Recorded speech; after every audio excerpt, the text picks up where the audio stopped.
শেষ মুক্তি। দেহে শিরা ধমনী বেয়ে কয়েক যুগ ধরে বয়ে চলা রক্তকণিকার প্রবাহ যেদিন বন্ধ হয়ে যাবে, হৃৎপিণ্ডের ধূপধাপ স্পন্দন যেদিন বেইমানি করে থেমে যাবে, হঠাৎ থেমে যাবে যেদিন এ দু চোখ দিয়ে সৌন্দর্য দেখার সব সুযোগ বন্ধ হয়ে যাবে, যেদিন প্রতিনিয়ত হয়ে আসা হাজারো লাখ দীর্ঘশ্বাসের আনাগোনা হারিয়ে যাবে, যেদিন মস্তিষ্কের হাইপোথ্যালামাসের সচল কর্মক্ষমতা নিস্তেজ হয়ে শায়িত শরীরে যেদিন ভেসে উঠবে আতর গোলাপের সুগন্ধি ভীষণ সঙ্গে উড়ে জ্বলা আগরবাতির বাষ্পীভূত ধোঁয়া ভিজে যাবে যেদিন শরীরের প্রতিটি লোমকূপ শেষ পবিত্র স্থানে, শরীরের ওপর যেদিন ঠাঁই গুঁজে নিবে শুধু সাদা রঙের কাপড়, শেষ বেলায় যেদিন প্রিয় মানুষের মোনাজাতে ঠাঁই হবে আমার আত্মার মাগফিরাত, শেষ আশ্রয় মিলবে যেদিন 3.5 হাত মাটির ভূমিতে ভীষণ অন্ধকার আভায় চোখের পানি মুছে আসসালামু আলাইকুম ইয়া আহলাল কুবুর শব্দ উচ্চারণের শত শত পা গতি বাড়াবে ফিরতি পথের। আমি সেই দিনের কথা বলছি, আমি সেই দিনের কথা ভাবছি, আমি সেই দিনের কথা শুনছি।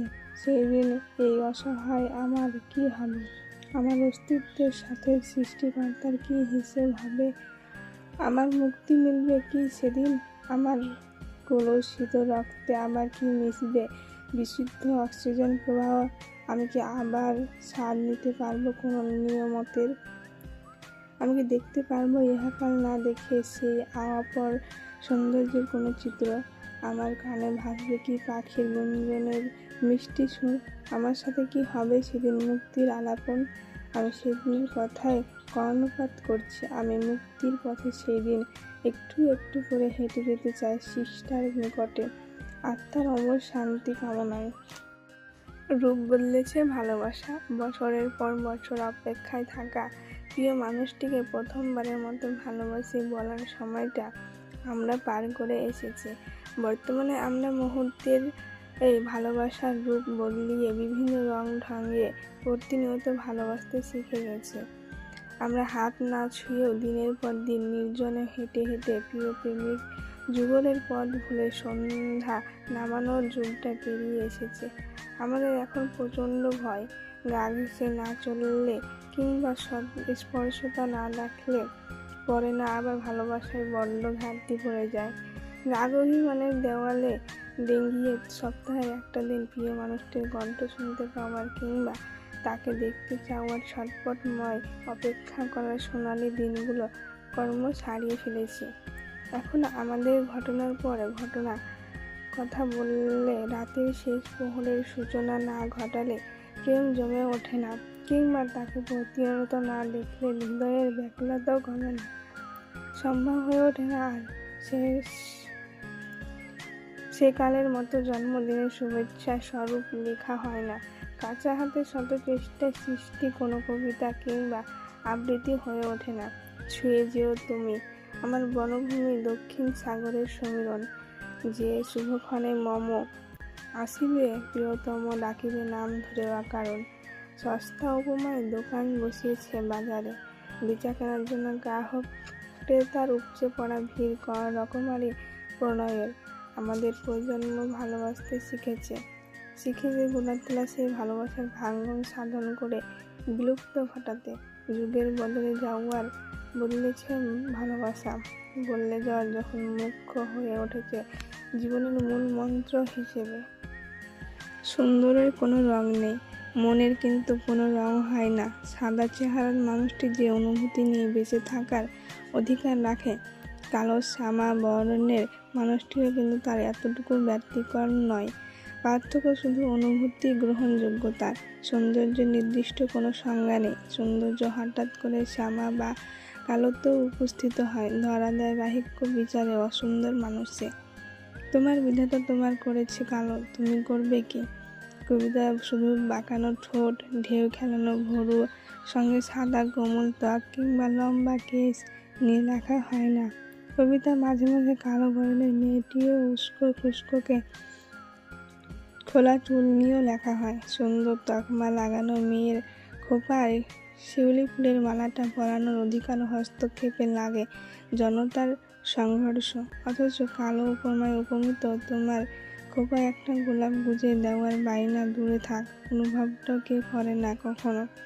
তুমি কৃষ্ণকলি, তোমাতে কৃষ্ণচূড়া ফোটার অবাধ বায়না, মন খারাপ করো না। খোপায় ফুল গুজে বাহিরে এসো, পুরো আকাশ তোমার মুগ্ধতায় নত। খালি পায়ে এগিয়ে এসে মাটি তোমার চরণের স্পর্শতা নিয়ে অস্থির ভীষণ। তুমি কালো বলে কপালের ভাঁজে টিপ পরানোতে কেন হস্তক্ষেপ করবে? লাল টিপ দিয়ে চোখে কাজল মেখে বাইরে এসো, দেখো গাছের ডালে ডালে টানা ঝাপটিয়ে বসে থাকা পাখিগণ তোমার সৌন্দর্যের বর্ণনায় কিচিরমিচিরের কতটা ব্যস্ত। তোমার অধিকার, তোমার, শুধু তোমার। শাড়ির ভাঁজে আয়নায় দাঁড়িয়ে দেখো একটিবার, তুমিও বড্ড সুন্দর। কেউ তোমায় নিয়ে অনুভব করে বসবে, সে তোমার কিংবা তুমি তার, এমনটা হয়ে ওঠে না কেন এই সমাজে? বরাবরই একটা বৈষম্য যেন রটে যায় তোমার ক্ষেত্রে। কালো কাদাচার হয়ে জন্মই যখন তোমার জন্য আজন্ম পাপ, তুমিও রাত জেগে একাত্মতায় ভুগো। প্রয়োজন বোধ হয়ে আস্থা ভাজন কোনো সঙ্গের ফোনের স্ক্রিনটা কল কিংবা মেসেজের টিউনানে বেজে ওঠার মিথ্যা অপেক্ষা তোমার। তুমিও তো ভাবতে পারো এক কাপ চায়ে দুটো ঠোঁটের মিলন, ভাবতে পারো হাতটা ধরে আমৃত্য পাশে থাকার প্রতিশ্রুতি দিক কেউ। তুমি কালো বলে কি তোমার আকাশটা নীল হয় না? রংধনুতে সাজে না তোমার আকাশ? জ্যোৎস্নার সানে কি মাতে না তোমার আকাশটা পূর্ণিমার রাতে? তুমি কালো বলে কি তোমার উঠানের ফুলগুলো ফোটে না অভিমানে?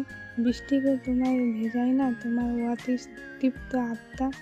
তুমিও কারো স্বপ্নে কাঙ্ক্ষিত হয়ে ওঠো প্রিয়, মন খারাপ করো না গো। তোমার খালি পা দুটো ও পূর্ণ হবে কারো নিজ হাতে পরানোর নূপুর যুগলে। তোমার বাহিক্য রূপে মুগ্ধ হয়ে যে ভালোবাসবে, আজ হয়তো একটা দিন সেই বিশ্বস্ত মানুষটার মিথ্যা সমীকরণ তোমার প্রাক্তন বয়সে হারিয়ে যাবে। মনকে ভালোবেসে কাছে আসা মানুষটার উপস্থিত হোক সর্বদা সর্বক্ষণ। বৃদ্ধ বয়সে তোমার ঢিলে চামড়া যাওয়া হাতে পরম মমতায় হাত রাখো, ঠোঁটের ফিকে হাসিটা আর চেপে না রেখে ছড়িয়ে দাও। তোমার হাসির কাছে স্মরণ হয়ে যাক সব আড়ালের কালো মুখোশ। ভালোবাসার নামক প্রভাত ফেরির উন্মোচন হোক আবার। আমন্ত্রিত তুমি এই বৈষম্যহীন শহরের রাজকুমারের বেশ্যে। ডিসেম্বরের শহরে এখন মধ্যরাত। নিজের নিঃশ্বাসের শব্দটাকেও যেন মানুষ লুকিয়ে রাখতে চাচ্ছে উষ্ণ লেপ কাঁথার মোড়কে। তাপমাত্রা স্কেলে সেলসিয়াসের মান নিচে নেমে যাচ্ছে ক্রমশ। থেকে থেকে কুয়াশায় সিক্ত সৌরবিদ্যুতে চালিত ল্যাম্পপোস্টটা জ্বলছে আর নিমছে।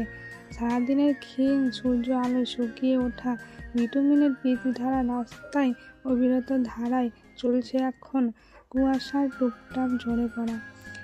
এরই মাঝে রাস্তার বাম পাশে পথচারীদের জন্য ব্যবহৃত ফুটপাতে দু চোখ আটকে যায়।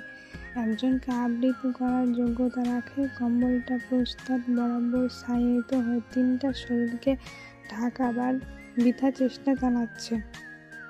তিনটা দেহের তিনজোড়া পা উন্মুক্ত হয়ে রইল, যেন আকাশ থেকে নেমে আসা কুয়াশাকে সাদরে গ্রহণ করে নিতে তারা ভীষণ উৎসুক। পরনে জোড়াতালির সোয়েটার জড়িয়ে আটসাট হয়ে শুয়ে থাকা এই ছেলে মেয়েগুলোকে কাউকে কোনো অভিযোগ না করে রোজ এভাবে ঘুমিয়ে যায় মাথার নিচে কংক্রিটের শক্ত মেঝে। শীতকে উপেক্ষা করার তীব্র পোশাক সংকট, তবু কোনো অভিযোগ নেই। ওরা জেনে গেছে ওদের অভিযোগের সুইচ অট্টালিকার দেওয়াল ভেদ করে আরামদায়ক ঘুমের ঢলে পড়া মানুষদের কান অবধি পৌঁছাবে না। কথিত ডিসেম্বরের শহর। রাস্তার ঘোরাঘুরি করা কুকুরগুলো দিন শেষে নিজের ঠাঁই খুঁজে পায়। মাথার উপর খোলা আকাশ থেকে নেমে আসা শীতল শিশির কোনার ভয় নেই, অথচ মানুষ হয়েও এরা অপেক্ষিত। বর্ষাকালে যেখানে ভিজতে ভিজতে ঘুমিয়ে পড়ে, তীব্র শীতল শৈত্যপ্রবাহের কাঁপুনি তাদের মৃত্যুকার সঙ্গে শেখায়। এরাই সুখী, এরাই দামি। আকাশের বুকে লিপ্ত থাকা এক টুকরো চাঁদের আলো সরাসরি এদের শরীর স্পর্শ করে। তাদের আলো উষ্ণতায় রোজ ঘুমায়। 13°C তাপমাত্রা, শীত কিংবা উত্তরের শৈত্য প্রবাহের দামা এদের শরীরের শক্ত চামড়ার বেষ্টনী ভেদ করতে পারে না। এদের পায়ে থাকে শক্ত চামড়ার মোজার ন্যায় আবরণ, তাই হয়তো এদের কাঁথা পেরিয়ে উন্মুক্ত পায়ে ঠান্ডা লাগার অনুভূতি জাগে না। নিরাপত্তাহীনতার শহরে এরা নিশ্চিন্তে ঘুমায় নিরাপত্তার আদরে। এদের মতো একটা অভিযোগবিহীন জীবন যদি হতো আমাদের জীবনের নামে নেই পদে পদে জটিলতার সংস্কৃতি। বেঁচে থাকাটাই যেন সবচেয়ে বড় সার্থকতা।